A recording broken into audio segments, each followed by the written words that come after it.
Radio. I'm Dr. B. We got Matt and we got Josh, aka yes, believe it or not, the Bengals are 1-0 after a crazy start. We're going to talk about Week 1 NFL. We're going to talk about some crazy things happening around the United States. Talk about some predictions for Week 2. Talk about a little college football, maybe. And then also going to talk a little baseball. Talk about baseball Karen. Coming up on Idiocracy Talk Radio.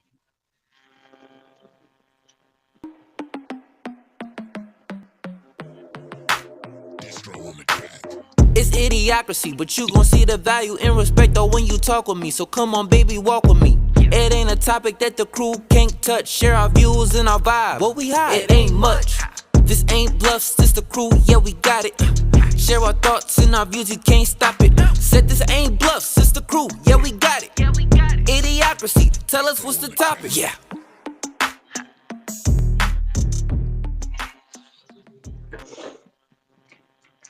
All right, welcome back again. I'm Dr. B. We got Matt, we got Josh, aka Bengals 1-0, first week out the gates. So let's go ahead and get started with some football. So Week 1, we got to start with the home team. What are your guys' thoughts, reactions to the Bengals against the Cleveland Browns for the Battle for Ohio start of the season?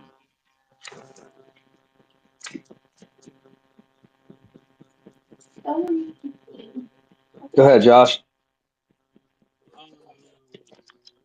I thought the offense came out looking really, really good in the first half.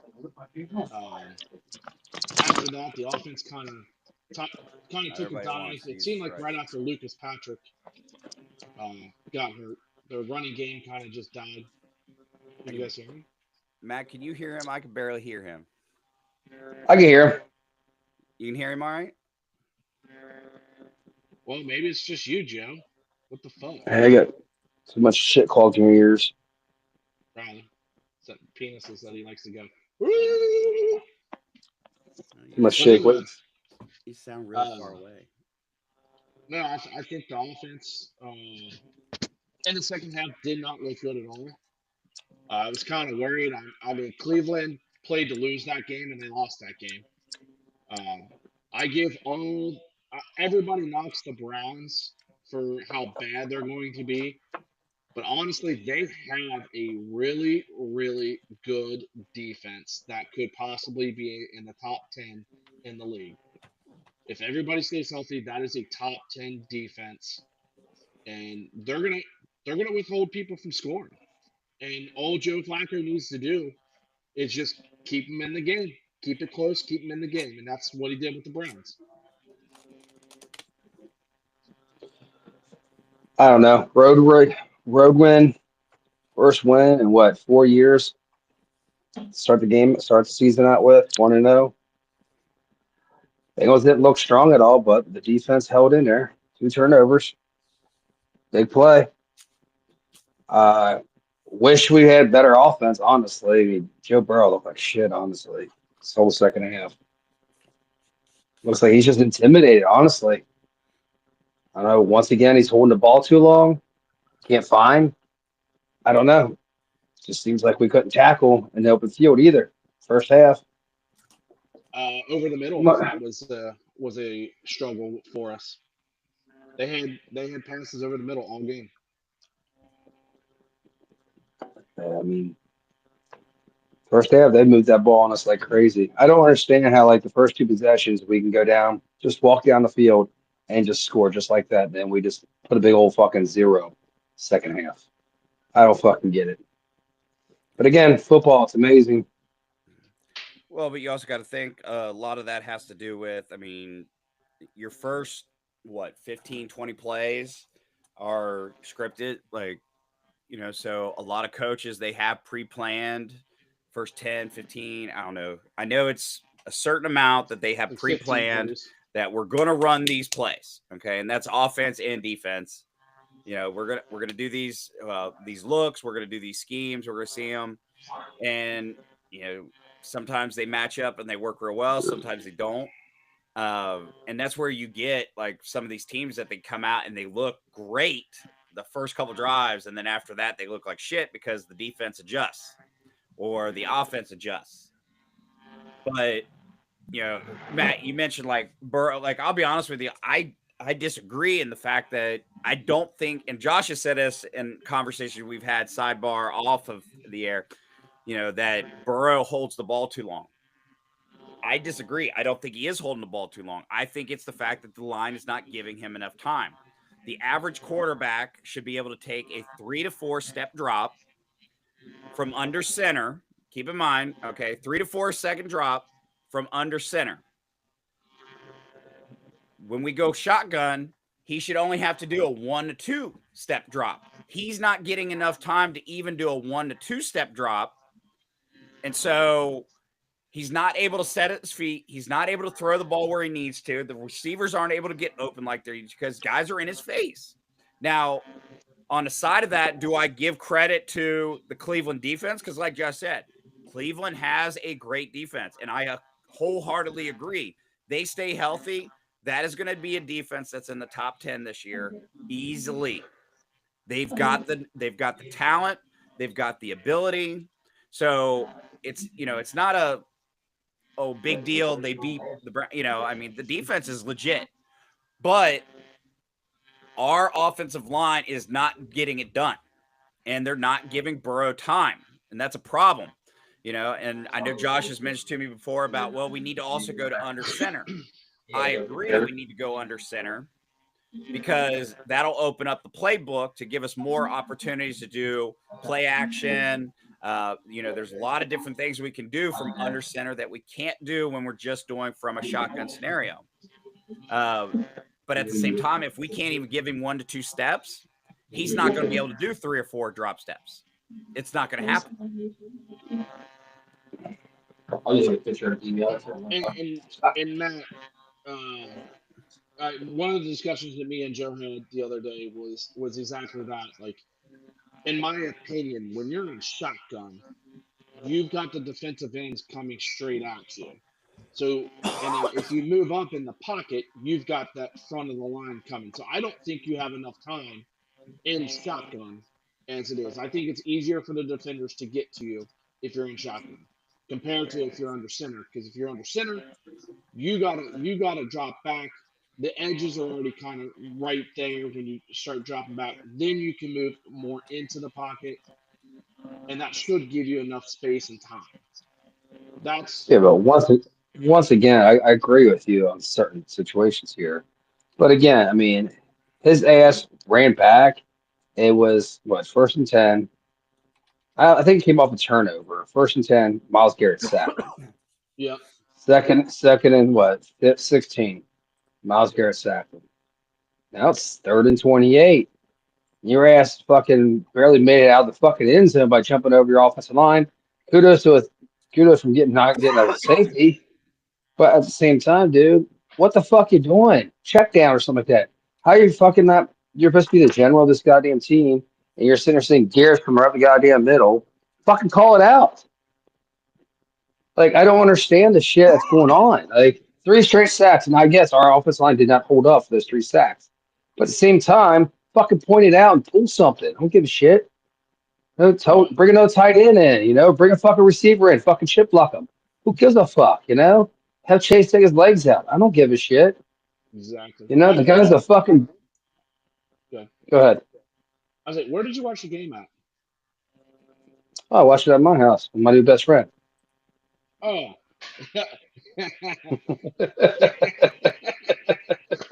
Got him. That's what you get for not showing up, Joe. He went shopping with mommy. It's okay. But anyway, it's just like you got to understand shit like that. You have, as a quarterback, the general of this team, point that shit out. It's as simple as that. I don't give a shit. 3 straight times, that is one too many times. Yeah, I mean, Orlando Brown getting pushed back by Myles Garrett 2 plays in a row. And then you don't, come on. That dude's a fucking 350-pound guy and you're getting pushed. I know Myles Garrett's a fucking animal beast. But 2 straight times, you're getting fucking bull rushed like that. You're supposed to be one of the best left guards in the NFL. He made you Left look like tackle, a left tackle. But sorry, but left tackle. there's a reason he didn't get that big contract in Kansas City. That's the reason he left them. And Baltimore. So, well, Baltimore traded because he wanted to be the best tackle ever. Yep. But they had him at right tackle, traded his ass to Kansas City, wins a ring, then comes a free agency, becomes a free agent. We signed him as a left tackle, which I think we got him for a good cheap price, honestly. But he's not Yeah, we bad for did. our situation. But why aren't you fucking putting a tight end in motion over there? The guy's fucking Helping just out. like I said, Sample played 60% of the fucking snaps. What the fuck's he in there for? Blocking. Exactly. Kidding me? Noah Fant can block too. Yeah. So I'm saying you went 2 tight ends probably 90% of the damn game, and you don't see really any chip blocking at all. You just see him getting fucking pummeled. So And Like, it just seemed like the beginning of the game, we were able to play smash mouth football. We were able to run the ball straight at him, and Miles Garrett we didn't have to worry about him. We were oh, going right at him. our But our like I offense said, was wholeheartedly Chase Brown. yeah. And then the second half, it just seems like they got away from that. They started to get a little too cute, and they got behind the chains too many times, third and long, and then that's when the defense can tee off. That's again, exactly what Cleveland did. do you blame on Zach Taylor for going casual offense? I mean, you have the best offense probably in MLB, and that's what you're doing. Yeah, but I mean, go back to the last few years with the Bengals. I mean, they typically don't score in the first game. They're it seems like they're stuck under 20 points in the first game of the year. But again, you tell me you come out of halftime, you don't have a fucking second halftime situation playbook to fucking Oh, I start out agree. off. So it's like, you fucking kidding me? You're an NFL professional team. And sure, even though you said your first 14 or 15 plays are scripted, but you've got to adjust the situations. No, I mean, absolutely. we're bringing in personnel packages. You don't see Gasecki until what, the second quarter, third quarter? Yep. Right. And like, yeah, thank you, Noah Fant, for coming to sign with us and, scoring our first touchdown the first drive. Kudos to you, buddy. They wanted offensive guard before they wanted your ass to sign with us. But hey, you proved well. It's just like, why we have Drew Sample in there? Why don't you have Fan in there? Why don't you have Gasecki in there? I just don't fucking get it. The personnel they bring out. They're trying to get mismatches. You can't play mismatch against a team that fucking bull rushes your offensive line and puts them on their ass. Well, and Matt, I agree with you. And that's the thing is like, I mean, to both your guys' points, like when we came out that first quarter, beginning of the second quarter, and was just playing some true old fashioned in the trenches smash mouth football, we could do a lot of things. Like, I don't know why all of a sudden we got away from that,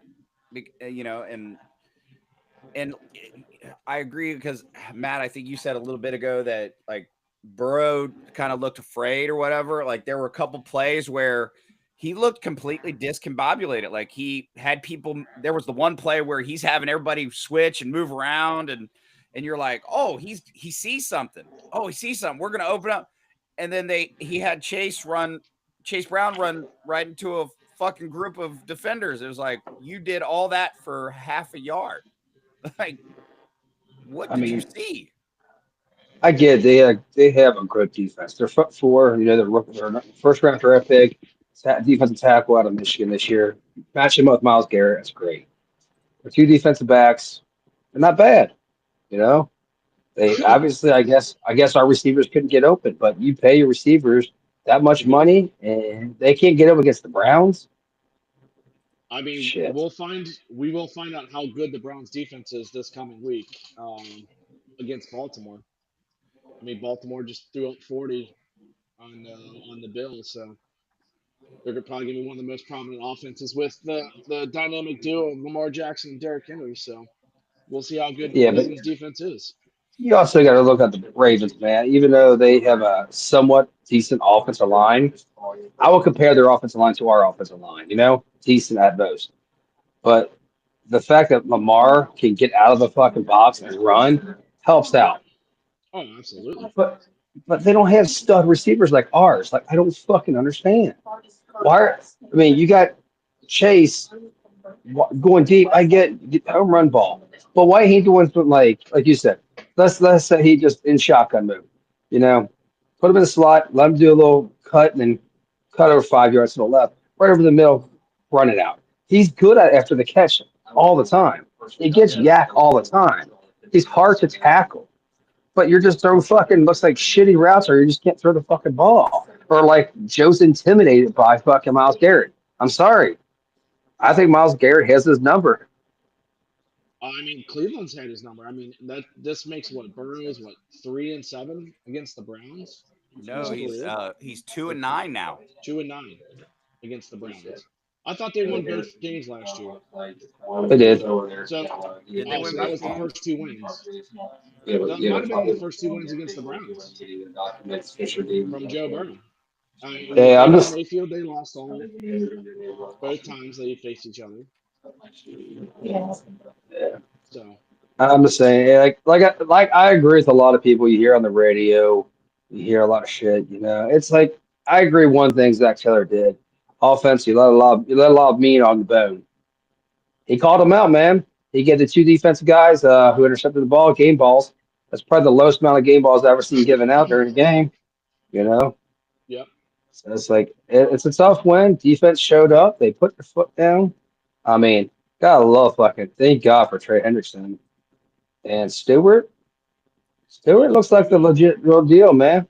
See, but I would even Honestly, argue like Trey Henderson didn't even really do a whole lot. Like, let's be honest, he got what two and a half sacks, and No, he got one sack. did he get one He sack? he only got one, but the two sacks that he got was a shared sack, so he only yeah, got half. He only got credit for half. Well, and that's the thing is like that one sack that he got half a credit for. He was there like 5 minutes late. Like he just happened to be there as the guy's going down. Like, well, that's because BJ flushed him out to the outside. Yep. That's what's good. Welcome back, BJ Hill. Mm-hmm. BJ Hill actually had that full stack, but I mean, right. me and my best friend Josh, we were talking about that when we were here at my house. So That's good. I mean, so I'm glad to hear you guys were discussing that instead of your full month of pride. So, just to get you nowhere. um, But Trey Henderson's honestly second sack. I thought it was on his own. Honestly, I mean But Stewart, a lot of fucking pressure. and no, yeah, I know the Bengals struggled, but I mean there was other teams on that played this week one that struggled. Take a look at the Dallas Philly game. Offenses came out on fire the first half. The second half they scored 3 points.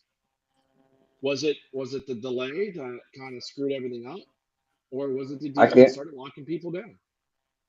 I can't say much. I didn't watch the whole second half because of the delay. Yeah, So I mean I didn't I either. really don't know about that. But I'm just saying we got Jacksonville this weekend. They put what 24 points up, 27 points up Yeah, that was against against the Carolina Panthers. So it's like I get what you're saying. I mean, actually, Carolina was good enough in their running game to trade one of their backups. So Oh, obviously they Jacksonville got trade some. there. So I said Jacksonville. Oh, Oh, I Jackson. thought you said, yeah, you said Carolina. I'm sorry, Jacksonville. I'm just saying them coming into town this weekend. Got to hold up strong. It's gonna be a game. Jacksonville's a tough game. So I don't Just look make sure. past anybody. Just make sure when you blow that candle out, you make a good wish, Josh. I know, right? You had two of your best friends there. Three. 2. Who's the third? Yeah. Louis. Yeah. Oh, my bad. Louis, How's Louis be there? so you have Matt, Louie, and Brian. That's good. Yep. Very good. Um, yeah, that's gonna be fun.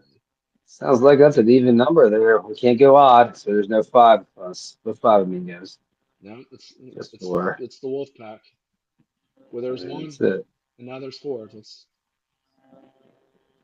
Oh, There's he one, could, he could be and now the there's two. Joe, Joe could be the lone wolf.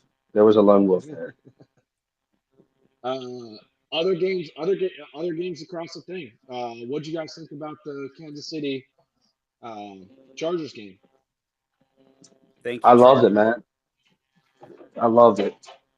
The fact Yeah, the fact Mahomes looked like the bitch that he is just proves it. Then the fact that fucking is it Tartar fucking gave a smack up down on fucking little Kelsey Swift across his yeah, face. Well, and that's the God, funny yeah, I thing. love it, man.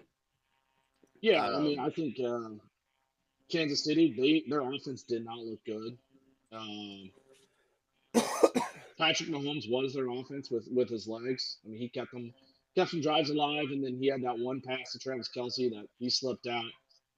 Complete bungo by the Chargers defense on that one. That's the only reason why they stayed into the game. But I loved every minute of that. With the last 30 seconds, Justin Herbert ran 13 yards to get the first down. He's sitting there smiling, cheesing when he slid, and he knew the game was over. Loved every minute of that one. It was the Oh yeah, best. so well you guys start fuck Kansas City. They won won 15-1 last year. 10 games with less than one score last drive. Fuck it. That's Yep. bullshit, dude. You ain't gonna get this Um, shit this year, motherfuckers. They're out to fucking hit you and hurt you. I mean, it sucks what happened to Xavier Worthy, you know. Even though I'm not a big Kansas City fan, I don't wish hurt on him, but hopefully he'll be back. But at the same time, man, see what your next other man up. receivers can do. Yeah, there's no Yep. man on the damn team. Oh, I mean, that's kind of why I said my prediction for that division is Denver. I don't think Kansas City might be the third team in that division. You never know. Tie with the Raiders, hopefully. Yeah. So, um, other games. Let's talk about that Monday night Baltimore Bills game. What a fucking shit show Baltimore laid an egg at the last 3 minutes of the game. that was definitely some crazy shit. So Uh, you're up 16 points and you fucking blow that, or 15 points and you blow that lead. in 3.5 minutes, end of the game. I mean, did we say thank you, Buffalo? Or thank you, Baltimore? Buffalo.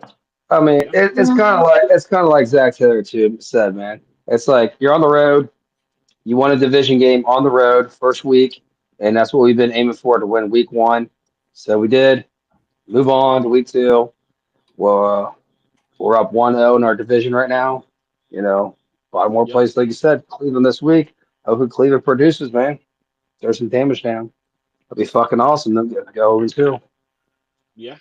That would. I mean, I think Baltimore would recover anyway, even if they started 0-2. Uh, they're just that damn good. Uh, Steelers defensively, Steelers did not look good at all. Justin Fields fucking was throwing the ball all over and running. They ran for 250 yards against the Steelers. Between Bryce Hall and Justin Fields and the other running back, but that's crazy. I would have suspected Pittsburgh's defense would have kind of shut that down, and they didn't. So might be good for the Bengals, but we don't play them until what, midway through the year. Well, we gotta look at this. You could look at it. Was it a revenge game for Justin Fields, saying "fuck you, Pittsburgh"? I did great for you at 6-0, and you fucking canned my ass. He was on what, 5? I don't think he was 6. I think he was like 5-2. Or 4-2 when he started. Whatever. It's a revenge game to me in my head.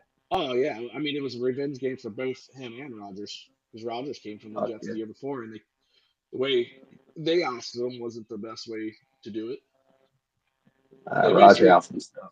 Roger Alston stuff. You can admit that. yeah, Stranger. yeah, but you don't I call the mean, player, hey, why don't you come into? We hired this new coach. We want you to fly into New York. Fly in. Hey, we don't want you as quarterback no more, so we're gonna release you. Why can't you just do it over the phone? Why have them fly all the way there? That's kind of shitty of that organization. But I mean, that's why they're the Jets, and they typically are not very good. Jets sucks. So looking towards, I know week 2. Matt, you mentioned we got Jacksonville. A couple games that are really kind of interesting to watch. That Thursday night game, I think Green Bay, Washington, 2 playoff teams last year uh, at Green Bay. What are your guys' thoughts on that? Who wins that one? I said if you got a full healthy Mike Parsons, man, he might do some damage to Jamie Daniels. I mean, Parsons played what, maybe a quarter of the snaps, and he still fucking was a wrecking hammer, you know. Jordan Love got to be stronger, man. I think you got to dominate. Then you got a good defense, but you got to put some more points up, man. Keep They firing put that ball around to your receivers.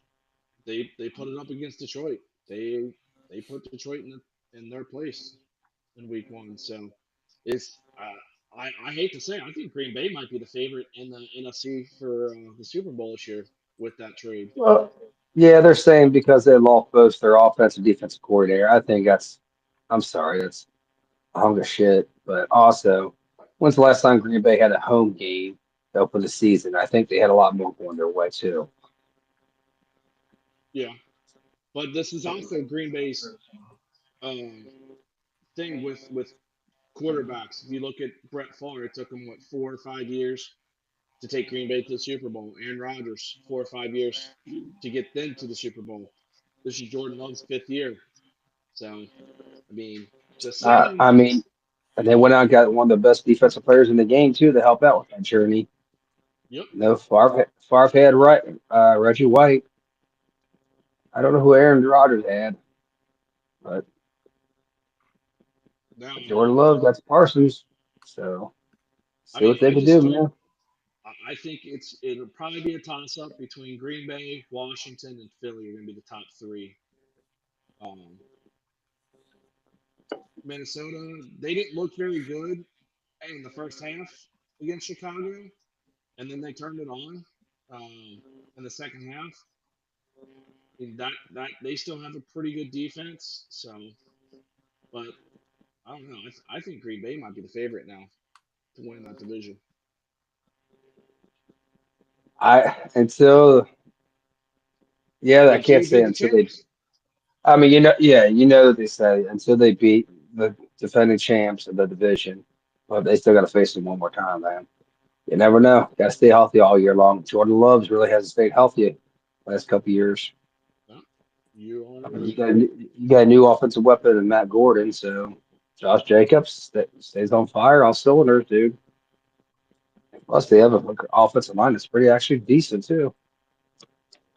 So I don't know. Let's move on to I mean, predictions for next week. we'll actually see that one of the matchups. We got one matchup I think this week with the Eagles or with the Commanders and Packers, and then we got the Eagles Packers November 10th. So we'll find out who the big guy is in that division. You ain't kidding. That'll be interesting in the next couple weeks.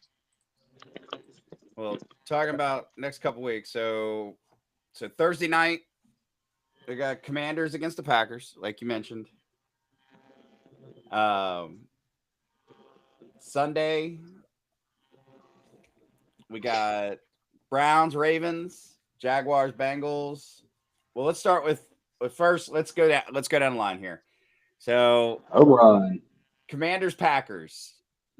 Who wins that? I got to go Green Bay on that one. Okay, Matt, what do you think? Where's it at? Green It's Bay. at Green Bay. It's at Lambeau Damn Field. again.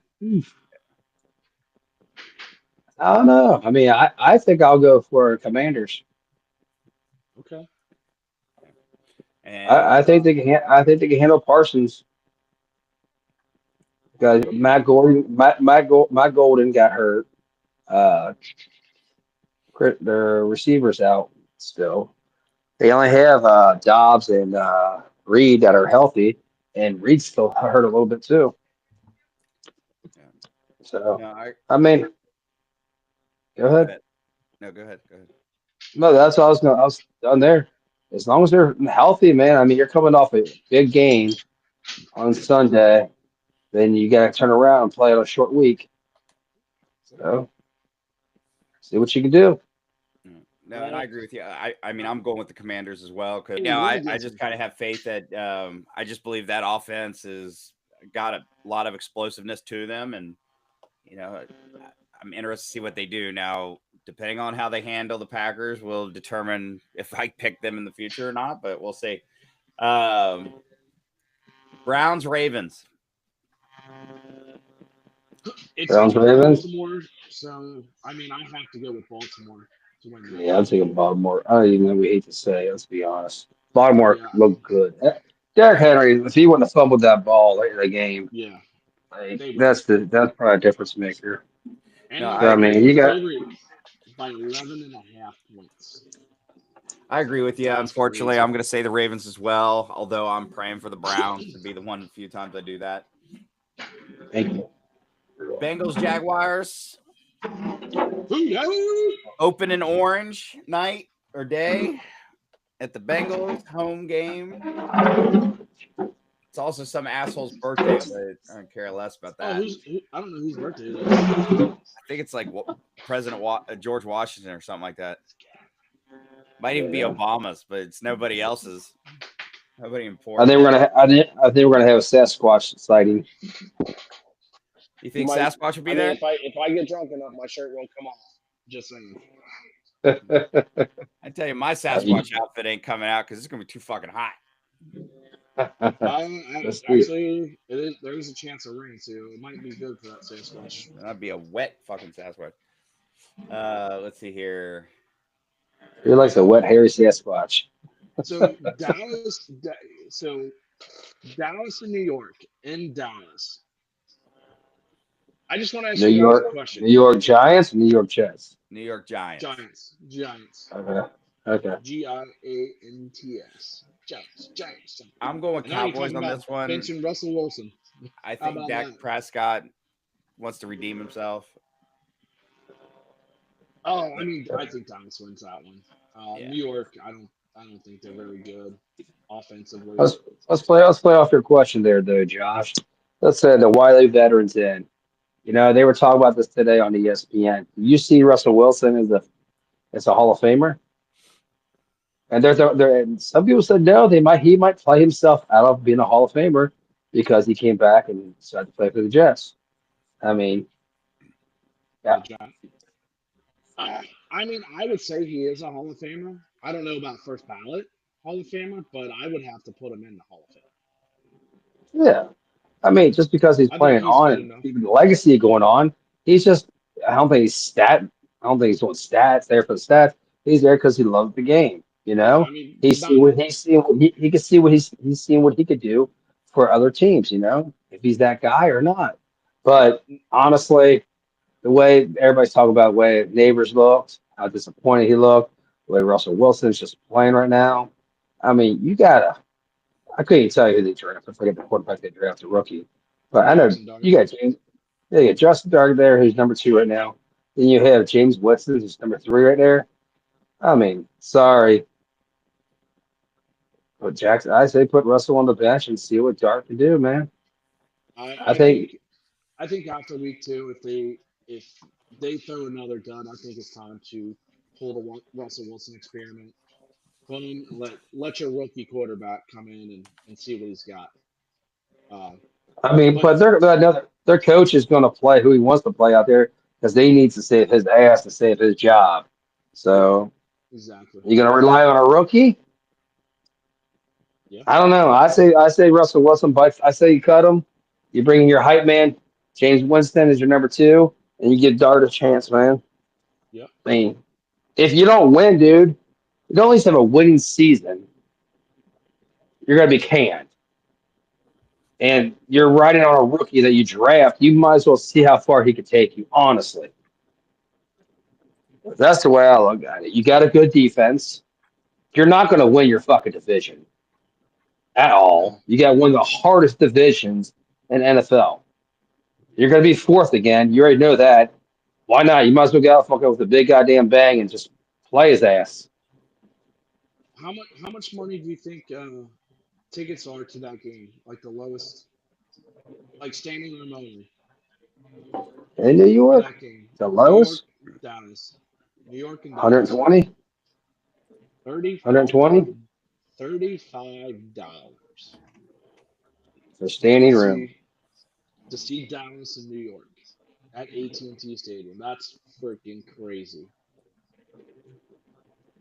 That is crazy. Holy But fuck. Nice catch, Benson. Watch this oh, shit. Sorry, guys. no, you're good. The other big game I think we gotta talk about Philadelphia versus Kansas City in Kansas City. Hey, we got the rematch of the Super Bowl in week number 2. I think Philadelphia absolutely destroys Kansas City again. In Kansas City.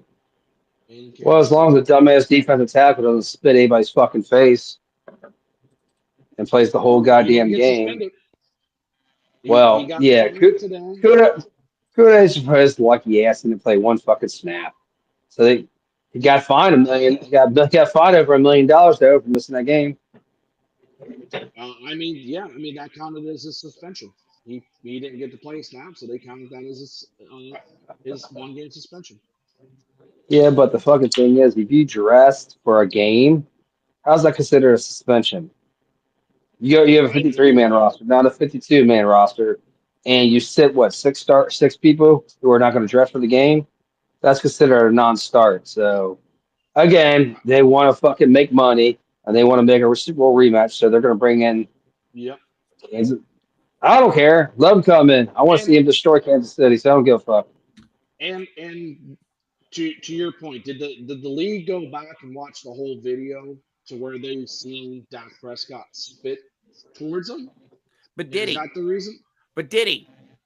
He spit towards the ground. He I'm spit just saying. at the ground between 2 linemen in a huddle. No, it was the guy came over and he spit towards the Eagles. They were player. just getting out of the huddle. I The I'm just defender I'm had just no saying. reason to be that close to the I offense. agree with you. And honestly, if a football player spit on every player that spit on the ground in their direction, you'd have 22 players with spit on them. Well, I'm just saying that's kind of the cause and effect. You've got Dak Prescott going back and forth, jawing. He spits towards the ground, which then causes the guy to come up closer, get in his face. They're jawing back and forth. Then the guy spits on him. No, But what I'm just saying there's a cause and effect. the cause and effect is that we have built players that can't fucking man up and deal with the fact that if somebody spits on the fucking ground, you don't spit on them. Like, I mean, that's equivalent. I'll be honest with you. That's equivalent to back in the 1700s when, one man slapped another man. Somebody was going to die. I mean, you spit on somebody, like, motherfucker, somebody going to die. Like, you fucking spit on me, bet me, I'm coming after your So, ass. again, you spit on a human being. Is that considered a felony? It is. It's an assault. It's assault. It depends on if So, you got COVID. If you got COVID, it's a felony. so like I said, if you're spit on a cop, it's considered assault, right? If You're you getting spit on, arrested. It sure if is. you spit on another individual, it's assault. You spit on Yep. a police officer, I think it's even worse than that. But again, the privilege of the NFL players. But again, like I said, glad to see him back. I want to see him destroy Kansas City. But should he be suspended? I think he should be suspended for a couple of games. Honestly, you got to fucking put your foot down when you got to put your foot down. Otherwise, these players are going to run the NFL. Yep. So, All right. but again, Moving on from to go back to your cause and effect, Josh. Just remember, the second person always gets caught. Oh, absolutely. Just look at the Don't get Travis Kelsey. Tart Kelsey is went and kind of knocked him into his face with a shoulder pad, and then the Tart slapped him, and he got caught. He got caught. So there you go. Travis Splat Bitch Kelsey. All right. So should we move on to the since we're talking about football and we mentioned Carolina earlier, there was a little incident down in Charlotte, North Carolina. Don't know if you guys happen to see the video of the train incident with the black male on the train sitting down and a white female Ukrainian comes in, sits down. Within 4 minutes, the guy came in, opened a knife, and stabbed the Ukrainian girl. Ended up killing her. And was also saying, "Fuck this white girl" or something is what I heard. Um, but it seems like the news doesn't want to report all the facts of that. Of course not. So Let's reverse it. Let's reverse it. I agree. I guarantee you reverse that scenario, and it's a white male or white female that stabs any other minority, and I won't even just say black, any other minority. There's fucking riots, there's fucking protests, there all shit's hitting the fan. God forbid, this fucking country is the most racist place in the entire world. Those sons of bitches try to do every blah, blah, blah, blah, blah. But you have an individual. Now, I'm going to stop there for a second. I'm going to ask you a question, okay?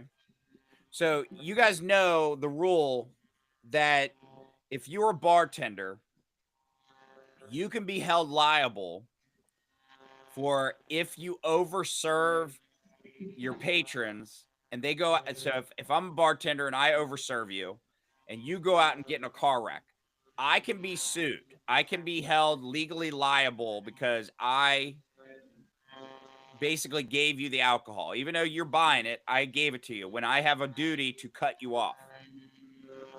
People are asking the question, should that be similar situation to these judges that are letting individuals out not once, not twice, 14 fucking times? Well, I mean, Well- he served prison time on a couple of them charges, and he was schizophrenic, and he did have mental issues. So, Okay. but the last time he was arrested, the judge gave him a note. He didn't show up for his appearance that he was supposed to for his mental health. And yes, the judge let him out cashless bail. So he wasn't technically. I mean, I don't know what the situation was, what he did to get arrested again for that crime, but you're absolutely right. I honestly think the judges should be held liable. You let the criminal out on cashless bail when he should have been in prison on bail or in jail on bail unless he was out on bond. At that point, then you put a freaking ankle monitor on him and let it go. I mean, So she released him on a promise that he would show up for his court appearance. Yep. 13 times he's been, or 14 times he was arrested, correct? right. Yep. So probably 2 rap sheets. Probably longer. I don't know, depending on Probably longer. what the because criminals. just because you're arrested 14 times don't mean you've been charged with only 14 crimes. So, exactly. He could have been arrested more than that, probably on petty shit. But anyway, so I think She- one is armed robbery. let's go back to like the whole subway situation itself. It's like I didn't see the stabbing part because that's not the videos I watched kind of blurred that out and it kind of skipped that section. And you see her like squirm machine just like holding herself, but there's no blood coming out of her, so I don't know. I didn't see that stuff. I think. But they're not going to show the graphics. Go ahead. So they did release some of the video. You're absolutely right. They stopped when he was coming up, but they released some of the video after today, to where you kind of see him come down. Didn't really look like he stabbed her, but the shock on her face, she went over. I don't think she knew where she was stabbed at all by her reaction. How many times was she stabbed? I think just once, maybe twice. I don't know. I So- didn't see that part of it. All I seen was like the initial it coming down, it kind of went over to where she's like, "What?" and like leaned over, her hat fell off, and then So you look, seen somebody come up behind, like one of the other guys that was sitting behind him, because so that guy kind of ran. yeah. So obviously, let's kind of break this down a little bit. Some scenarios, okay? We know the judge situation. It's probably a lefty judge who fucking does what she wants to do because she's stupid. You know, you gave a schizo guy who's been arrested 14 fucking times. You know, no bail, and he signed a note that says, "I promise I'll show up for my court appearance." Fucking kidding me? Now look at the people that are around them. Okay, they see her get stabbed. Does one motherfucker try to help her? Does Here's one motherfucker try to help her? Like, I'm not saying. Go ahead. I was gonna say, go ahead and talk, but I've got the video playing here. This is her sitting in the seat, and you can see he gets a fucking knife out right there calmly, and then just walks up. But I mean, if you notice, no one knows. Like, no one knows he's actually up. They're all looking down at their phones. Well, right? This guy, I don't know where his eyes are, but like he's out, you know, and it's hard to say. You don't know where he's obviously not. I don't think he's looking out. He's looking out. Don't know where they're looking. You don't know where they're looking. Like they were both looking out. So, like, there's after the stab. Like she doesn't even realize she's stabbed. You see, she has no idea. Like, what the fuck just happened?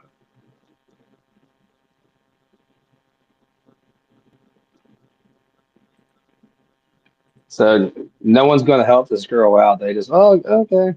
Typical black guy stabbed a white woman on the subway. Let's walk away. Well, the other problem is look, he's walking out. They think he's cut. Because there's blood dripping? Because the blood dripping. Yeah, they think he's injured.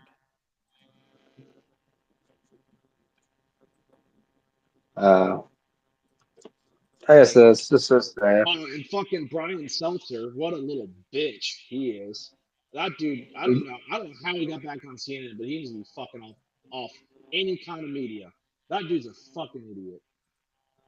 Trying to say if it was the opposite way. I was like, well, we had that fucking thing. We had it in New York with the white dude choking out the black dude.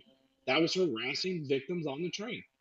They ended up not charging, or he ended up going to court because he got charged for the murder, and they found him not guilty of it because he was protecting the citizens on that train.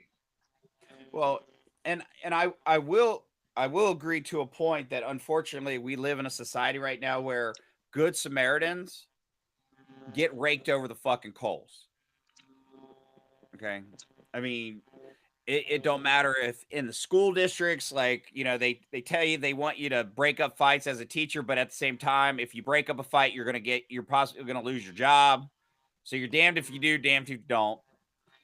Samaritans, you see people, you know, break up stuff or protect somebody, they go to jail, or they're headlines and they're called racist and everything else. You know, you have officers that are just doing their job, and then because they have to deal with a drugged out individual that's threatening them or not following, you know, and they do something, then they're in jail for years and everything else. Like, we've built a society that is basically, it's not worth the help. Like, and it's terrible. So, go ahead, Josh. This is what this mayor said the perpetrator. DeCarlos Brown Jr. appears to have suffered a crisis before he stabs and kills that girl. And then she said, mental health, like schizophrenia, Brown was diagnosed with, needs to be treated with the same compassion, diligence, and commitment as cancer and heart disease, adding those who are unhoused are more frequently the victim of crimes and not the perpetrators. Like, you took away the victim in that whole scenario. You're basically siding with the criminal. Well, yes, I understand he's got mental health issues, but that doesn't give him a right to stab and kill somebody. Because who the fuck knows he has mental issues? Is he wearing a fucking tag that says, "Hey, I'm mentally ill"? Exactly. You had no freaking clue he had it until they arrested him and then said it. I'm like, no, it should have I never got, been I said. got a mentally ill patient next to me at my house right now. My wife, you know, I thought she you were doesn't, talking about me. she ain't gonna stab me though. But shit, So, so here's a perfect example, okay? And this is why I hate their logic, okay? In 2019, according to the World Health Organization, there was an estimated 970 million people worldwide that have a mental health disorder, okay? So that's 1 in 8 individuals around the world, okay? My point being that you don't have 1 in 8 people going around and stabbing people in the fucking neck. Okay. So this whole bullshit of, oh, he's got a mental health issue. Guess what? There are a lot of fucking people that have mental health issues that are dealing with it, might not be dealing with it the right way. They go and seek help, but they're not hurting people. The people, I don't care if you have a mental health issue, if you're healthy, if you're born with one arm, you're born with no arm, you're black, you're white, you're purple, you're brown. If you are harming under other people, you need to be put down like a fucking stray dog. so I don't know what city or town this was in, but I'm pretty sure I heard a mayor one time. You guys might know what this is. It's more recent than later, but they're saying if someone breaks into your house, please do not harm the person breaking in your house. Get on the phone, call 911, hide, and try to avoid the burglar as much as possible until the police get there to do their job. Do not shoot them on sight. I do remember. I do remember. I think me and my old buddy Lily, we talked about this on the other So, podcast that we had. so then you see the freaking sheriff down in Florida saying, "Hey, you know what? Do us a fucking favor. They break in your house, shoot them. And if you shoot them on the front porch, drag them inside the house. You know, we'll be more than glad to come Well, to your house to help you serve and protect you after that. But hey, so also, we do gun control shooting every Saturday, so we can teach you how to shoot a gun." so let's dive into that now. So if I break into your house, Matt, and if you shoot me in the back, you're gonna get charged for it. Well, you're Just right. just Yes. Yes. you have unless you start shooting, you got to shoot wildly. If that's the case, you're gonna shoot him once in the back. Shoot wildly, so like no, I was scared. I didn't know who was coming, so I started shooting But and shoot up your ass. here's the problem. There's a fallacy in your thought process. Because perfect example, you had a police officer that was trained and that was doing a no knock warrant, and And they were being but it was shot that at, and the in officer Butler County. shot wildly and hit another individual that was still in the household with the gun holding individual, and shit broke loose. Okay.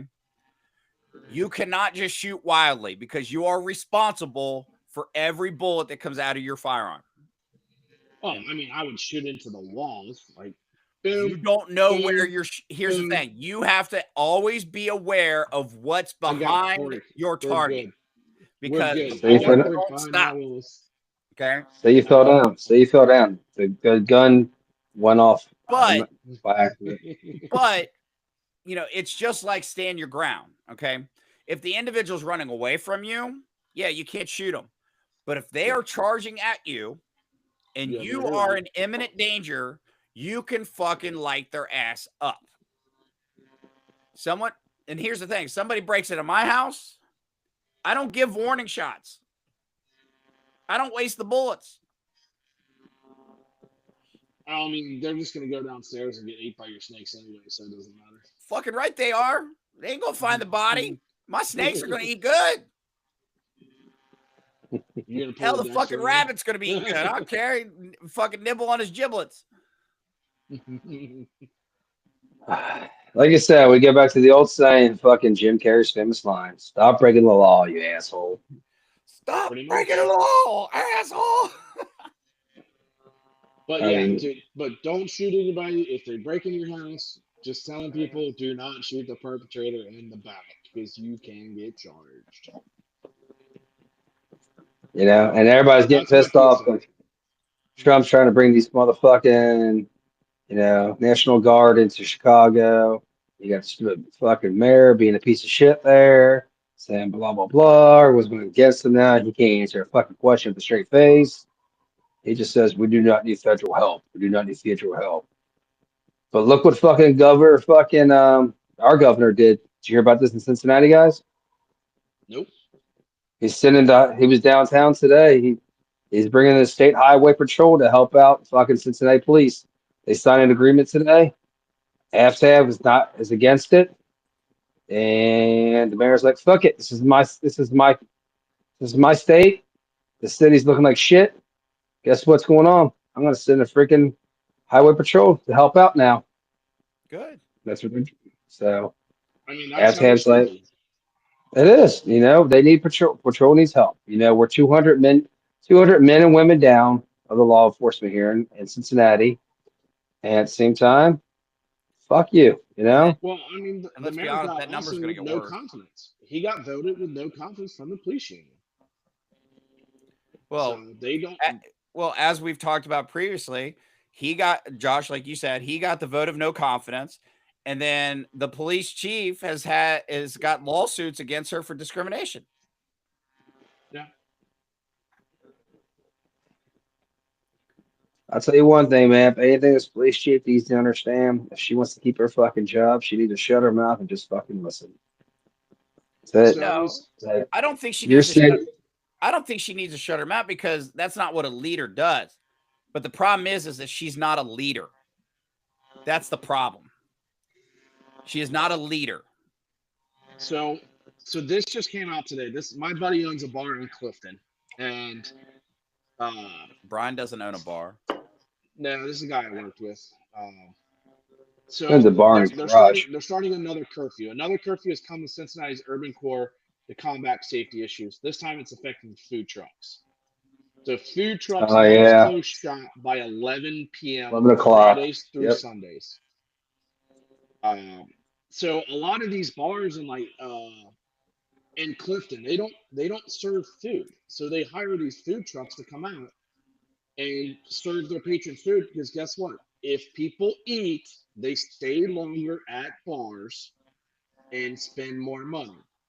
And they're blaming the food trucks and the bars for people being drunk, all this stuff. Like, it's not the freaking people at the bars and food trucks that are shooting up the city. It's not. Yes, they might be breaking the law by drinking and driving. That's a different thing. It's the people carrying the guns that are shooting at people. That's the problem. So what they're talking about, Josh, and see your situation is they're talking about food truck as a gathering spot. No, the bar's being open at 2 o'clock in the morning. That's fine. That's not a gathering spot. That's a bar, what they're saying. But a food truck outside the place, because it's on the streets, it's considered a gathering spot. And that's the stuff they're trying to break up. Gathering spots, Yeah. I mean, people with money buying stuff outside. It's a cause for a situation like this. But it's shitty as fuck what they're doing. But again, whatever cleans up this fucking city. I don't want to see no one suffer because they're hard workers like that and they depend on that money on the weekends like that. But whatever cleans the city up, man. Sorry. The sad part is, Matt, it's not going to clean up the city. It's going to do the complete opposite because businesses are going to start pulling out of Cincinnati. Shit's going to start crumbling. Shit's going to start deteriorating because, people have no respect for property. hell, you drive down 75 and you can see construction where they just built something and it's already fucking tagged by somebody. Like, yep. It's like, Jesus Christ, like they haven't even finished, like the shit's not even dry yet and it's already tagged. But I don't mind that. Shit's gonna fucking just start getting worse to where like a lot of these companies are gonna just leave. They're gonna be like, fuck it. And Cincinnati's gonna start to go downhill because of this bullshit. Yeah. That's the reason I moved out west a little bit. Exactly. And that's gonna be the mindset of a lot of people. Well, I don't blame them. You look at where I'm at. I live. I'm not going to say exactly in a non-disclosed area. non-disclosed area. But I mean, I live close enough to the city and outskirts of the city. It just seems okay. I'm going to kick everybody out of the city because we want to gentrify. Perfect, great. Gentrify downtown Cincinnati. Then people move out a little bit further. Okay, crime in these neighborhoods, they start to get bad. Hey, what are we going to do? We're going to gentrify this area. Gentrify, so that just moves them more and more closer to the point to where now it's literally on my doorstep. I see shit all the time on Glenway. The Yeah, price of the but girls on Glenway, we know that. in your defense, though, which I'm saying, which your township has voted for no Section 8 housing in your area. No, they Which, have Section 8 now. see, I thought they weren't allowing that shit, but I guess Oh no, that's that got that's your ta- approved. When that got approved, probably like 8 years ago in this area. guess I'm messing some time up on it. I mean, I thought it wasn't. So I thought they were holding their guns on that fucking strong and being proud of their fucking township. But again, that's what's wrong right there. You can't bring Section 8 housing into an area that's suburby, and you're bringing the ghetto. You can take them out of the ghetto, but you can take the ghetto out of them. Uh, Sorry. 2011. So it's been 14 years since they approved Section 8 in this township. Then I guess So I'm way off this. I thought that was one on the ballot a couple years ago. Are you search that Section 8 housing, or is it like No, some it's kind of not. like affordable housing units we purchased or built in the township, all built by Cincinnati Metropolitan Housing Authority. is that within the city? Because you're not in the city. No, I'm in the township. That's when it was approved. So, plan to build and housing authority compiles a list of questions and answers from time to time. Yeah. So it got approved. I don't know when it went live, but I think it was right about when I bought in this area back in 2013. I think it might have been like 2015 is when I heard. Because me and Joe lived in the township probably 2011 to 2012. I mean 2010, 2011, 2012, somewhere in there. Um, so I don't think it was then. It was when I moved into my current house. That's when I heard it was approved. So Gotcha. in 2015, maybe when they finally started, we started seeing that. Well, let's just see. After selection, he's not going to be back with us. So Yeah, I mean, Aftab's not looking good in the city right now, so he might be voted out. I hope so. I mean, that's I that's the know thing that blows my mind is some JD of these Vance fucking is. people they do a shitty ass job and they still keep their job. I mean, that's every fucking politician in the fucking country, dude. Well, it's not though. Like, I mean, it's almost like, and I agree with you. I can't say not every, but because there are politicians, even Republicans that do shitty job and they keep their job. But I mean, let's be honest. A lot of it is these fucking liberal politicians that fucking mess shit up, and then for some reason everybody sucks their dick and wants their proverbial cum. I'm like, Jesus Christ! Like they fucking so, are terrible. let's bounce off that a little bit. Remember last week we were talking about how Kamala is such as her Secret Service is being pulled by Trump. Yep. Did we talk about this a little bit last week? No.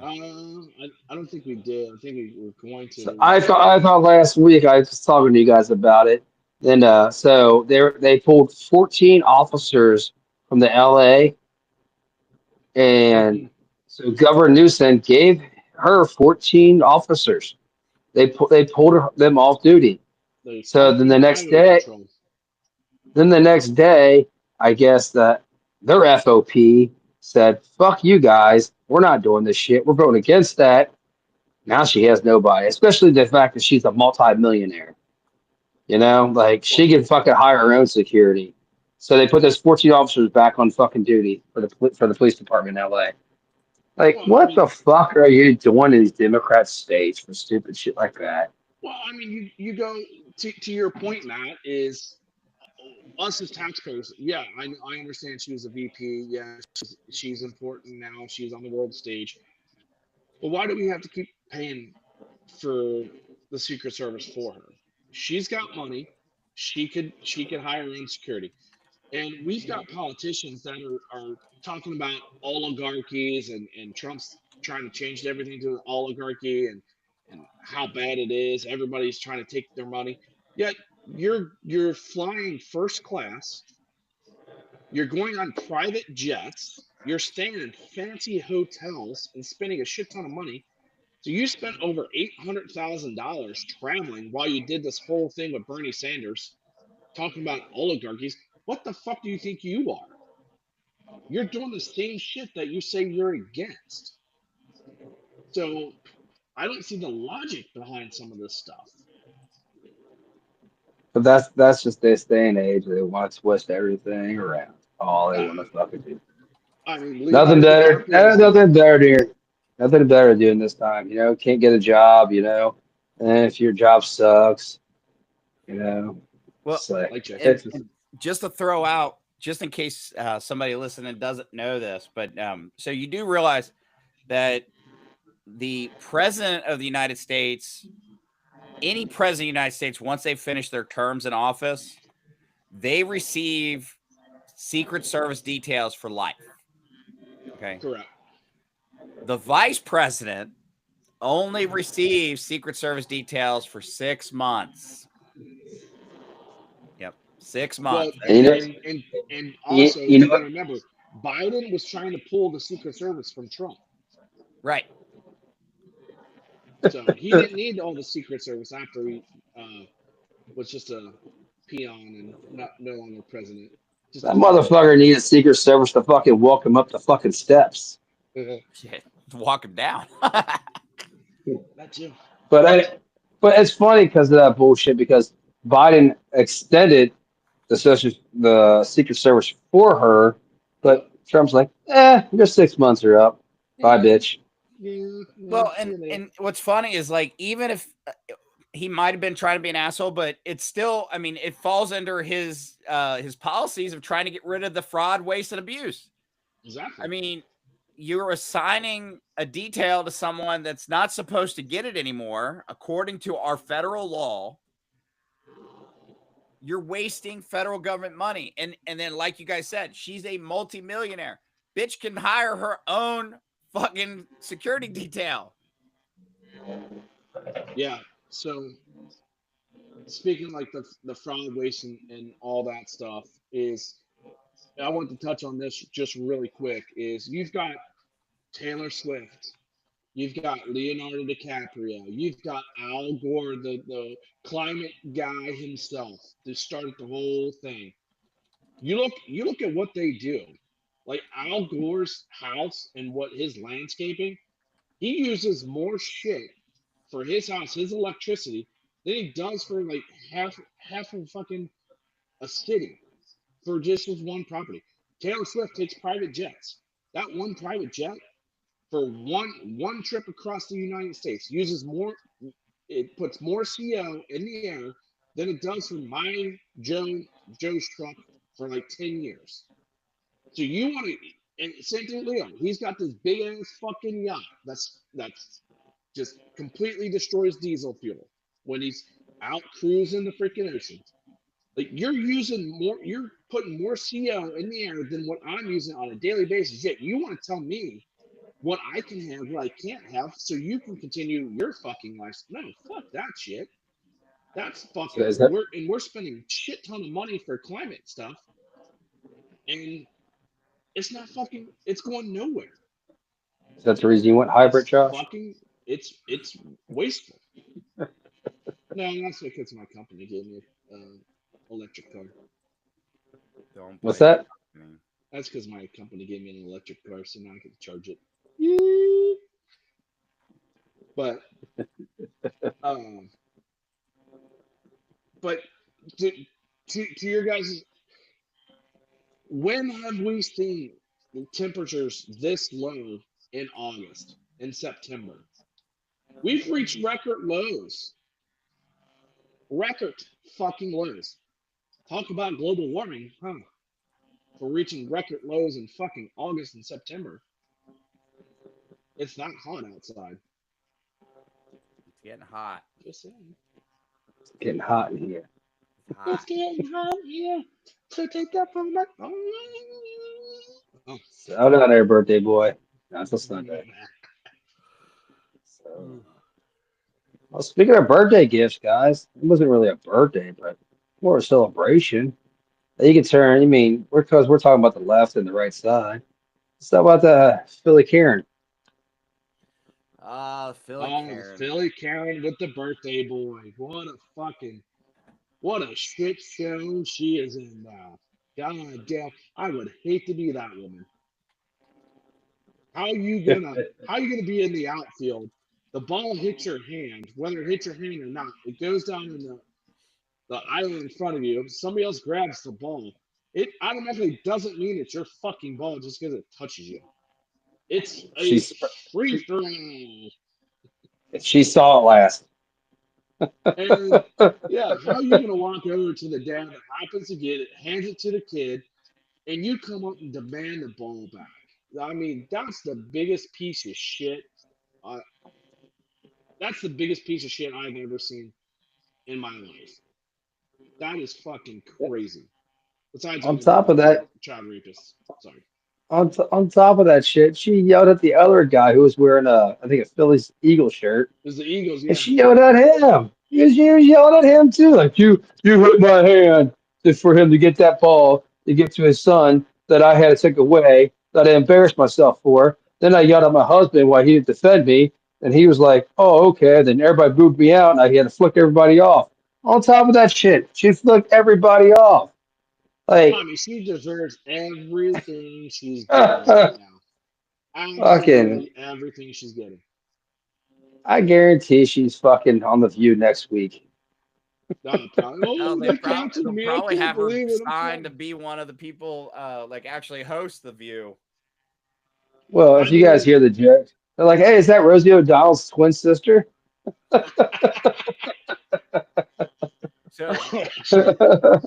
So ironically enough, so I don't know if you saw this, but Blowout Cards, an online baseball card retailer, actually has made a statement offering the Phillies Karen $5,000 for that baseball with one condition. She has to sign the baseball with "I'm sorry." and hand it to the kid. No. Oh yeah, I'm sorry, so that they can give it simply back to the kid. Yeah. And it's crazy the outpouring. And thank God there's jitters. Like the Marlins, absolutely fantastic for what they did. They came up with a gift basket for the kid. They didn't have to do that because he was a Phillies fan in Miami. You know, didn't have to do it, but they did. Great for them. And she even, it was funny. She even said like, "Oh, since your ball was stolen from you, um, to the Phillies seeing that and letting him meet Ryan Bader, which is his idol, having him Harrison sign Bader. Yeah, he even got a a signed baseball bat. Um, It was the guy who hit the home run. Harrison Bader hit the correct, home run. yeah, That's who signed his bat. Yeah. which is amazing. And then on top of that, you had just it's an owner of a company offer to give that family World Series tickets and also Guy gave them an who, RV. yeah, he owns a motorhome company, RV company. So he reached So out. I mean, I ain't So gonna did you lie, guys? like that's amazing. I mean, I ain't gonna lie, That, I hate that this happened to this kid and this family. And unfortunately, like this lady, I mean, you know, if you're gonna be fucking atrocious human being like that, I mean, you deserve what you get. At the same time, um, Josh, I'm gonna need to borrow Jameson to go to some baseball games. Because you got two kids yourself. my kids don't like baseball. I'm taking Jameson. I want Jameson because he'll start fucking losing his shit. Somebody come and take a baseball. so you guys want to hear a little of this aside? side joke on the part of this shit. So they were saying on ESPN the other day that fucking this is coming from I think Mike Greeny was saying it. He said there is a local high school, and I think where she's from or where that's from. They had literally put a note out there saying she does not work at this high school, so please stop harassing us. Basically, it just goes that far, man. Like, it's just pathetic how the reaction is. But like you said, the wi- the the actions of an asshole, the right side came out stronger and better. They went back to the humanness of this country, which we still have in this country. And I don't blame the father, man. Take the ball. Bye, bitch. The fuck? Don't attack me and my son, And like you said, Josh, good job for Philly. And not Philly, Florida, for what they did, man. Well, Then absolutely. you see the Philly you see the Philly players after the game. You know what? It just shows you that there's in this country, you still have the old time ways. It's Yep. still there. It sucks, but you know what? It's there, buddy. And I think people are getting fed up with it. Like I told you a couple weeks ago, we talked about it. They're tired of this woke ass shit, dude. Fuck it. They're Yep. sick of it, dude. Well, and that Yeah. I mean, you unfortunately heard is the societal trend is the pendulum swings the other way, and it's swinging hard. Joe. Do me a favor. Google Van Jefferson or Van Jones CNN woke people. He says it perfectly. Companies are getting tired of the woke shit, and when you're hired to a company, you got to put politics. You got to put everything aside. Is you're coming to do a job? That's it. That's what you're hired to do is a job. I don't care about your politics. I don't care. This person says this. This person says this. No, it's fucking done. You're hired to do a job. Do the fucking job, or we'll get rid of your ass. And you know It's what? They have to the point. handbooks. They have handbooks. They have handbooks out there too. Here's the Yep. handbook. Read it. You don't vibe by it. You're done. Yeah. And to your point, man, is everybody is getting sick of the woke treatment people have been getting.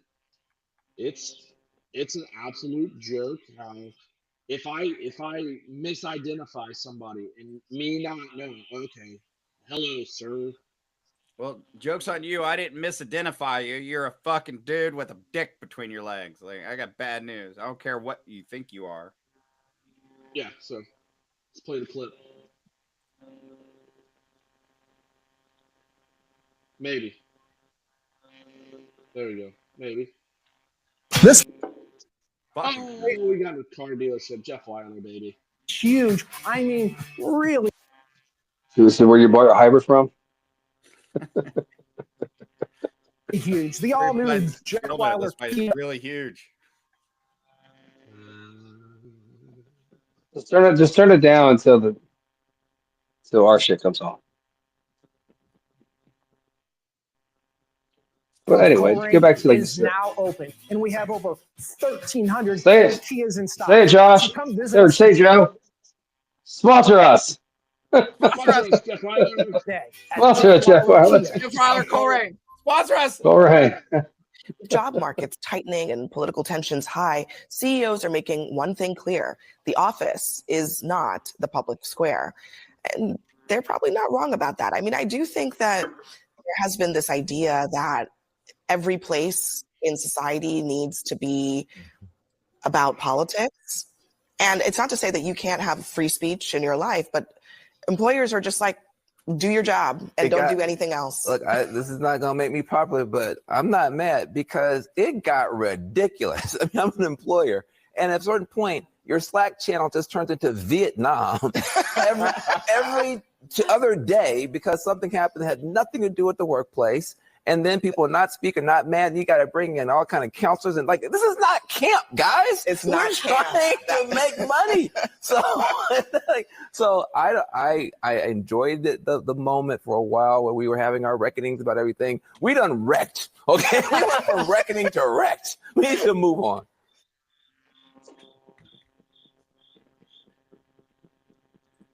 To my point, that's CNN. You would not expect to hear that out of a CNN spokesperson. Well, I mean, he literally cried twice when President Trump got elected. And for him to say that, that's kind of big for him. well, I mean, a good example. I'm not going to say where I work, but like I was sitting in a company-wide meeting where they're talking about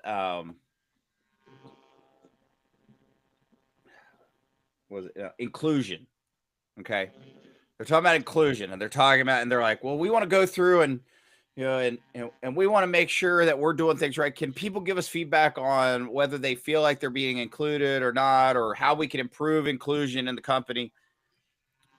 Now, keep in mind that, do I think that inclusion is a good thing? Yes, because you want people to be involved. Do I think that you need to bend over backwards and make people like, oh, well, you didn't apply, but I really want. No, if you didn't want to fucking apply, you didn't apply. Fuck off. Like, I'm not going to turn you away for, but I'm also not going to suck your dick to try to get you here. But anyway, during this meeting, I kid you not, multiple employees said that they did not feel included in the organization because whenever they made doctor's appointments or had an appointment where they had to miss work, the company also had staff meetings and did not reschedule them because of their doctor's appointments. So they missed the staff meetings. That's how stupid people have gotten. They think that the company needs to reschedule a staff meeting because you got a fucking doctor's appointment. Yeah. You got to schedule around my schedule. It's like, basically. no, motherfucker, like, we're paying you. Like, you don't pay us. Like, we're not, no. No, if you're talking about a president or CEO of a company, I understand something like that, maybe I'm reschedule. talking But if it's peon. just, yeah, well, yeah, if it's pee on like bottom of the fucking shit scale, then Well, move on, man. Usually, but Someone usually the just ask, just say to someone, hey, can you take notes from me? That's all right. you gotta do. Or, hey, I didn't know what the meeting was. Hey, Matt, I missed the meeting. What'd they talk about? But to your point, Matt, like the CEO and stuff like that, more than likely, if they have an appointment, they're probably going to reschedule the meeting anyway because the CEO is probably the one running the meeting. Yep. I mean, this goes back to an incident that happened to one of my coworkers. Is that one of my coworkers got the night before was told by his boss to have some flyers folded and stuffed into envelopes so they can mail out. So he was told that he needed to have it done the next day. So I've heard this story. next day comes, and the employee he went to one of his employees, and right when he came in and said, "Hey, need these stuffed in this before the mail guy comes. We got to try to get as many done as possible." And that guy, instead of starting the job, he's clocked in at 9:30, right?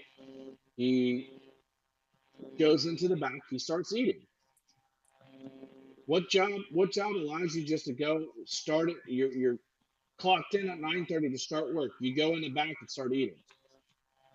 You're taking a break at that point. So that person said something to the guy and said, "Hey, this is going to count as one of your breaks since you're not working." Fair. And so the guy gets upset, says, "You're talking to me like a child." And there's a back and forth between the employees, and then that employee gets upset and goes to HR about it. Like all the guy did was just ask you to do your job. While you're on the clock, right? He had a directive from his boss.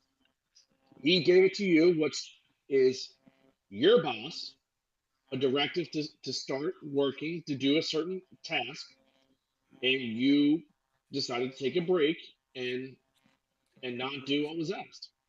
And that person went to HR thinking he was getting harassed by that employee. Well, and I'd like to point out, I'm not going to give away any details of the story other than the fact that what Josh is leaving out is that the manager that was telling this employee to do something was African American, and then the employee that was on lunch break was a lazy white guy, and so they're no, I'm just fucking making shit up at this point. You are. No, but I mean, Josh, you're right. I mean, who in their right mind has the mindset that I can clock in and then go straight to break? Which is fine if you want to take your break down early in the day. You work No! 8 hours. You're scheduled 8.5 hours. The company schedules you 8.5 hours. You get 2 15-minute breaks and a lunch. And the company pays you 8 hours. So you don't get paid for the 30-minute lunch break, but you get 2 15-minute breaks. Right.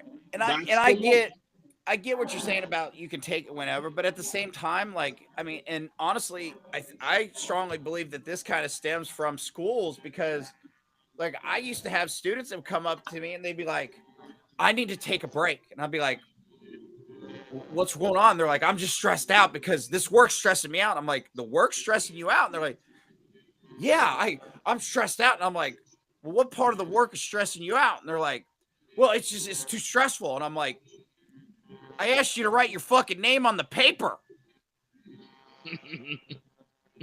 What's fucking stressful about that?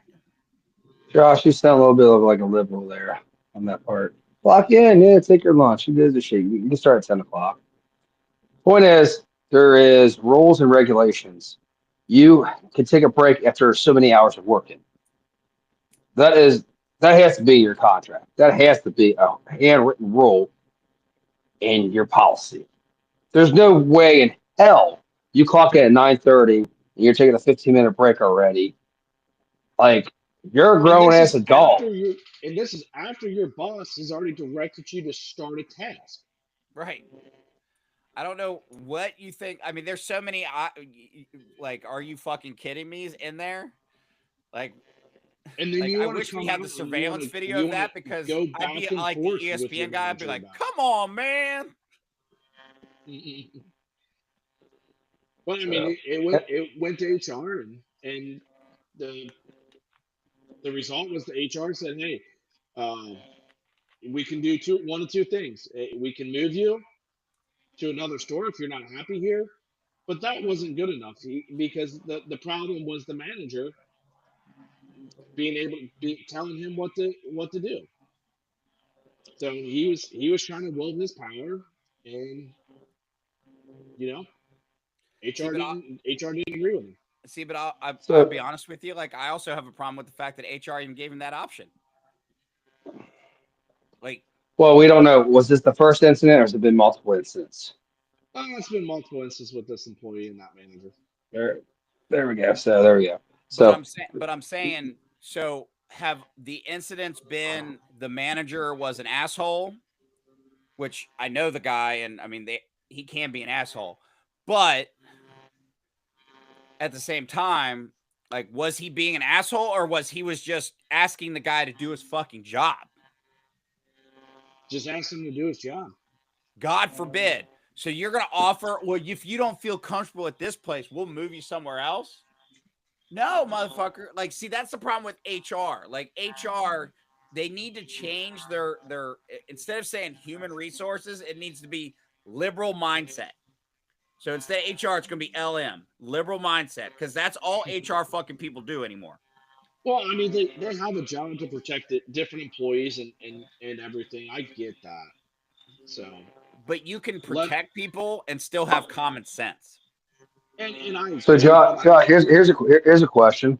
So, if the guy why he was eating was stuffing envelopes, would that have been a problem?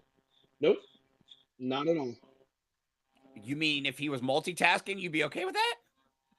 Not a problem. Well, he had to multitask because he had to pick the food up to eat the food.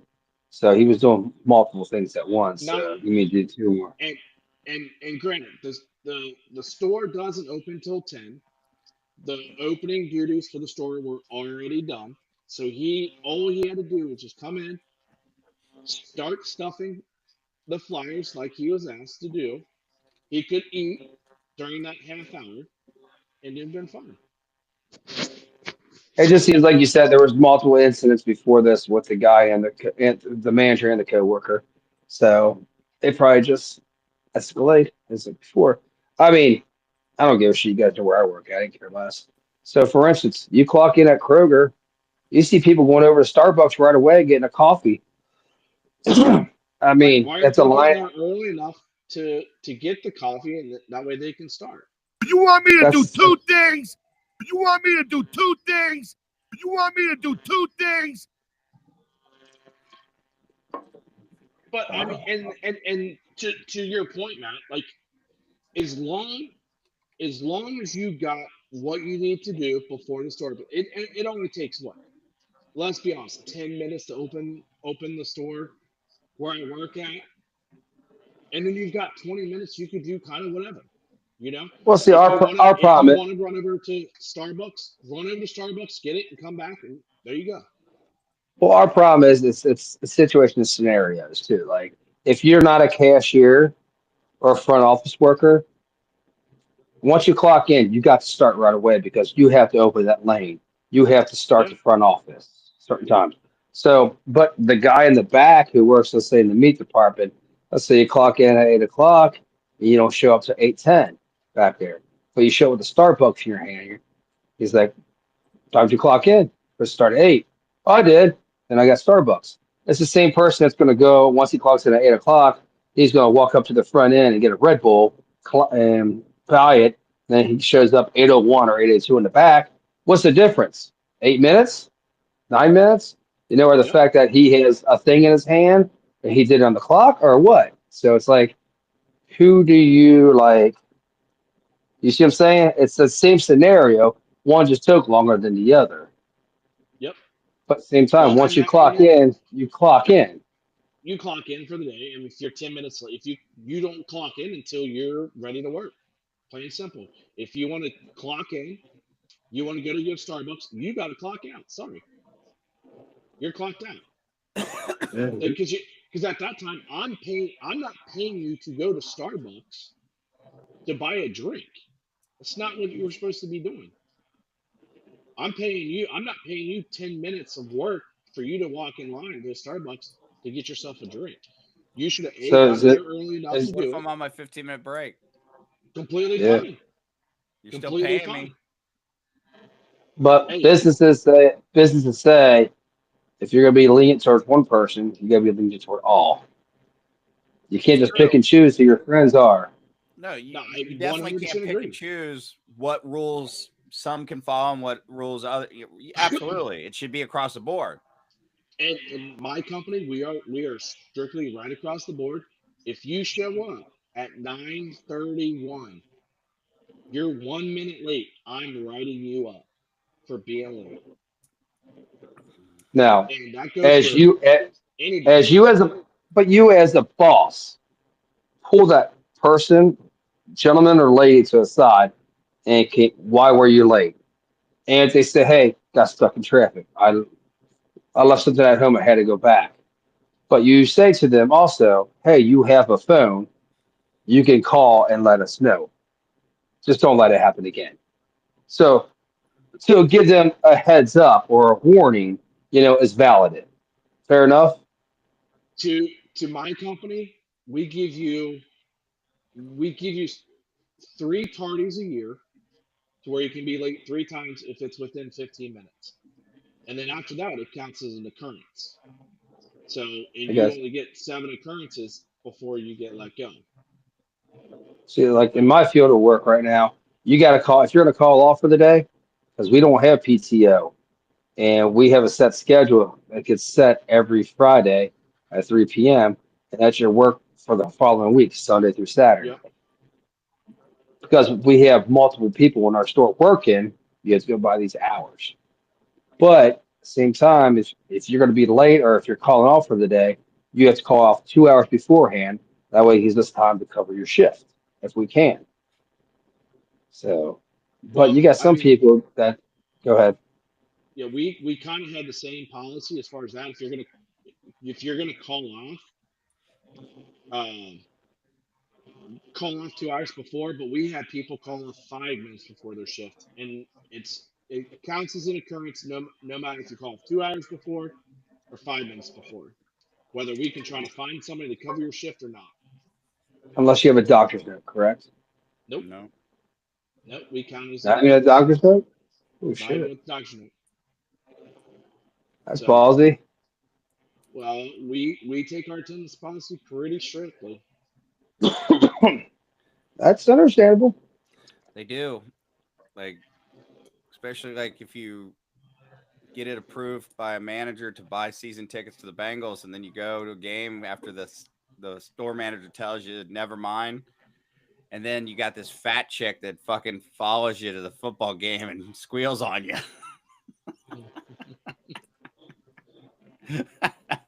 Well, there were some circumstances around them calls. No, there wasn't. Because never once was I on FMLA, never called FMLA or any of that bullshit. So you can fucking suck a duck on that one. Oh, shit. I was scheduled to work a Saturday or Sunday morning, and I dropped one of my friends off for tailgating, helped carry some stuff in. He's like, "Hey, why don't you play beer pong with me?" I was like, "I got to work at 10 o'clock." This is like 8 o'clock in the morning. I'm like, I got to be at work at 10 o'clock. So I was like, fuck it, why not? Just call off. He actually had an extra ticket to the game too. So he's like, here, just use my extra ticket. I was like, that's sweet. So I just call off. So as we're walking into the game, I was like, hey, my boss is actually going to the game today, who's actually scheduled me to work, but we had another coworker there anyway. And I walk over to him. I said, hey, what's going on there, buddy? He's like, so what's going on with you? He's like, weren't you scheduled to work today? I was like, yeah, but I called off. I told him I wasn't feeling too good. He's like, hey, there's a beer up there, by the way, if you want it. So next thing I know, fucking rats my ass out. It's like, hey, she's like, the manager on duty that day is like, hey, your little buddy caught off? He's like, oh, that's funny because I saw him at the game. Yeah, he was tailgating with me for a little bit. Drank my last beer. I was like, that motherfucker ratted me out. Yep. 26 years later, I'm still there, buddy. Still there. I don't know. It's crazy. Like if you're 15 minutes late, you're gonna get an occurrence. So you could literally just say, you know what, I'm gonna be late. I'm just gonna call off, and I'm gonna call, and I can call off that day, the next day, and the next day, and it counts as one occurrence. So at one time, we counted with our attendance policy, somebody could call off 40 times a year, and it's all paid. 40 times a year, somebody could call off and not lose their job. That's crazy. See, what's crazy about our policy too is, let's say you do 3 no call, no shows 3 days in a row. No, I shouldn't say that. Let's just say you left an hour early to one day, and the next day you do no call, no show. Then like 2 days later, do something else. Until that first day that he left an hour early, he doesn't get that write up. We can't serve him with that other write up for no call, no show until he sees that. We have the 10 days though to show, but we can't show all 3 occurrences at once. Yep. So it's like you gotta just put him here.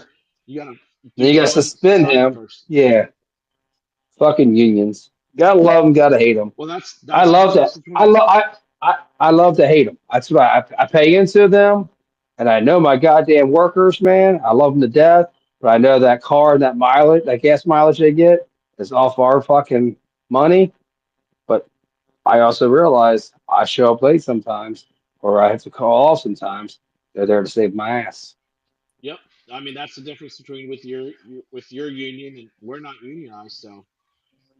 Oh, trust me, not all unions are like that. Because I mean, shit. When I was an educator, I mean, shit, I had yet to find a union that actually did anything other than take your fucking money. They didn't do shit. I once worked at Kroger's when I was 16. I paid in the union, and it didn't do me any favors. Yeah, but that was because you were in the back fucking a cantaloupe. Like nobody can stop that. I don't know.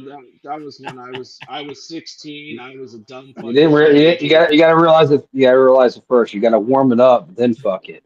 Yeah, true. I mean, problem is, see, you thought I meant the fruit or the but I'm not. It was some little fat girl we called cantaloupe. No. But hey, Kroger's did pay me back for some alcohol. I'm just saying. Oh man. Gotta love being in that Cleve's Kroger's back in the day. It was literally they had the beer on. When the guy came out and started waxing and cleaning the floors at 10 o'clock, it was literally me and my buddy Alan, God rest his soul,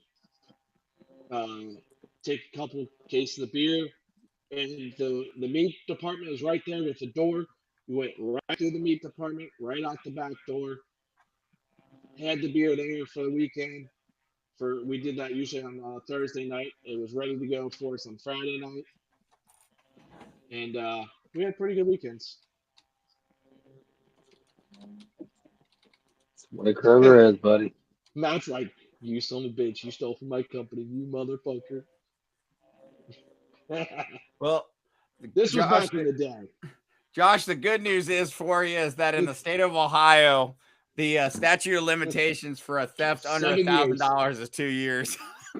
Yes. Yes.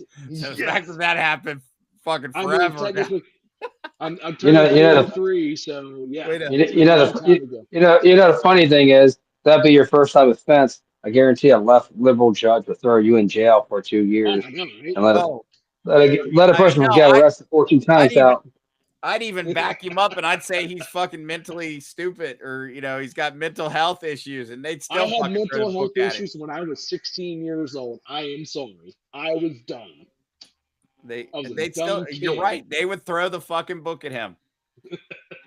He'd have a $400,000 bond. He'd have an ankle monitor. He'd have to surrender his visa and passport and all that other shit. Like all for beer. But then the guy behind him And that wine. has the next And wine. case would be 10 murders and he'd have a $400 bail. And we're going to let you go. On top of that, if you sign this promise note, you'll be here in your next court appearance. Yeah. Yeah. Yeah, you just got to Sign a promise note. And Sign a promise note. oh, by the way, Jack the Ripper, we're gonna let you go, but if you can just promise you're not gonna kill anybody between now and then, we're good. So. Yeah. All right, fuckers, we are at our time. We're well over our time. It was a good show, though. So, plan on any of our viewers. We are going to be tailgating down by the Bengals Stadium this Sunday for the Bengals opener against the Jacksonville Jaguars for Open and Orange, September 14th. It also happens to be some fuckface's birthday. I don't know whose it is yet. But, some asshole, we may celebrate, may not. I don't know. I figure they get enough celebration with that whole Gay Pride Month. Don't want to give him an extra day. Anyway, we are going to have a podcast live from Tailgate City. I will have cameras down there. We're going to do all kinds of fun shit. So make sure, reach out to us if you have any suggestions or if you want to join our podcast. Or if you see us down there, come stop by. We'd love to say hi and say you actually see the show or, that you like us, don't like us, or you go fuck yourself. I don't care.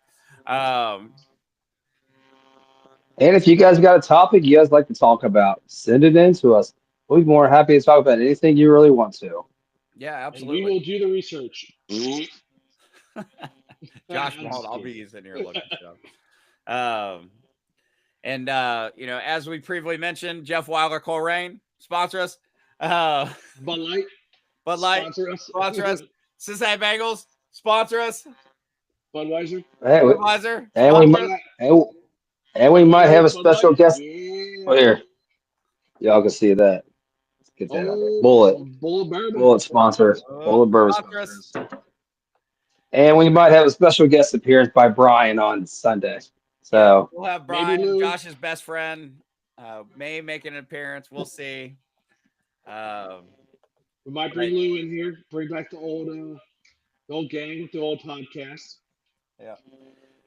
So, all right, my friends. Well, I'm Dr. B. We got Matt. We got Josh, a.k.a. Bengals 1-0.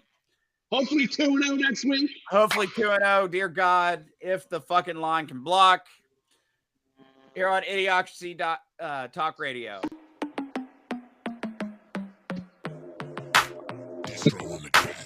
It's idiocracy, but you gon' see the value and respect though when you talk with me. So come on, baby, walk with me. It ain't a topic that the crew can't touch. Share our views and our vibe. What we hide? It ain't much. This ain't bluffs, this the crew, yeah, we got it.